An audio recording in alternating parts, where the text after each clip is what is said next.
pessoal, tudo bem? Vamos para o nosso vídeo de hoje que vamos falar sobre disbiose. Vamos lá?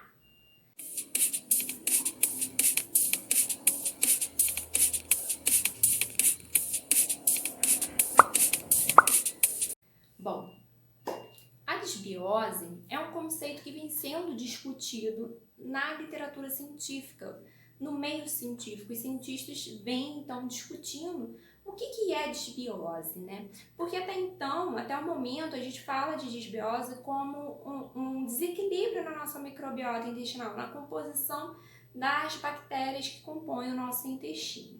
E a gente precisa falar aqui que tem vários elementos então que vão estar influenciando essa disbiose, entender por que não se tem certeza, né, de se essa é a definição mais correta para a disbiose. Bom, o que acontece?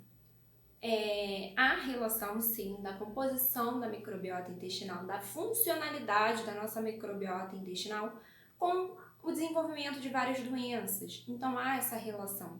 Quando a nossa microbiota ela não está em simbiose, a gente tem, então, o aumento da permeabilidade da barreira intestinal e isso vai levar a uma sinalização de inflamação no nosso corpo, que é a gênese ali, a conexão entre a microbiota estar disbiótica com o desenvolvimento das doenças no nosso corpo. Bom, peraí que eu esqueci. O primeiro ponto que a gente tem que considerar é que a nossa microbiota intestinal ela é composta não só de bactérias e atualmente é muito mais explorado e estudado as bactérias do que os outros micro-organismos que compõem a nossa microbiota intestinal.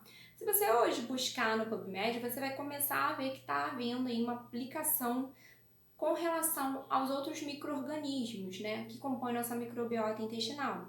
Então, os fungos e os vírus, a gente está tendo aí um aumento nos estudos com relação a esses componentes da nossa microbiota intestinal. Como o foco é só em bactérias e a gente não sabe ali qual é a interação real entre todos esses micro-organismos que compõem o nosso trato gastrointestinal, então fica difícil a gente entender que alteração é essa? É só a bactéria que altera? A gente tem alteração nos outros micro-organismos? Quais consequências são essas? E eu gosto muito de falar de uma questão também aqui e trazer um artigo que eu vou falar já para vocês. Outro ponto é com relação aos metabólitos produzidos pela nossa microbiota, mais especificamente as bactérias. Então, eles que vão interagir com o nosso corpo. E aí tem um artigo muito interessante, né, que eles comparam indivíduos com alimentação onívora e vegetariana. Então, indivíduos que consomem carne e indivíduos que não consomem carne, né? E aí eles viram que em termos de composição da microbiota intestinal, ambos eram similares, não tinha uma diferença significativa. Como assim, né? A alimentação é diferente, a alimentação influencia na composição da microbiota intestinal e não diferiu, não entendi. Mas a diferença que eles viram foram com relação aos metabólitos produzidos por essa microbiota. E que a microbiota de indivíduos que tinham uma alimentação vegetariana, ela produzia metabólitos mais benéficos para a nossa saúde do que os outros indivíduos em alimentação que continha carne. E aí a gente chega num ponto. Será que a disbiose ela poderia não ser necessariamente uma alteração na composição da microbiota intestinal, mas na função dela no nosso organismo? Então, fica essa pergunta no ar. Os cientistas estão tentando, então, decifrar o que é realmente disbiose e, até o momento, a gente ainda utiliza o conceito de que é esse desequilíbrio na microbiota intestinal. E esse desequilíbrio pode ser tanto a nível de composição quanto a nível de funcionalidade. E aí a gente entende que o quê? Que não necessariamente a gente pode ter uma mudança na composição, mas se os metabólitos produzidos pelo micro-organismo é diferente, a gente vai ter um efeito diferente no nosso corpo. E isso já teria um peso muito importante na nossa saúde. Há essa discussão na literatura com relação ao conceito de disbiose. É um universo muito novo, a gente está estudando cada vez mais, tentando descobrir, né? Nós cientistas tentamos descobrir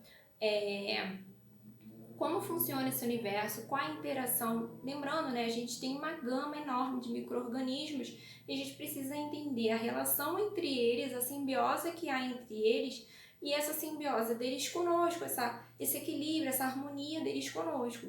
Então, ao que tudo indica, né, a desbiose ela está associada a um estado de homeostase, de simbiose entre esses micro-organismos.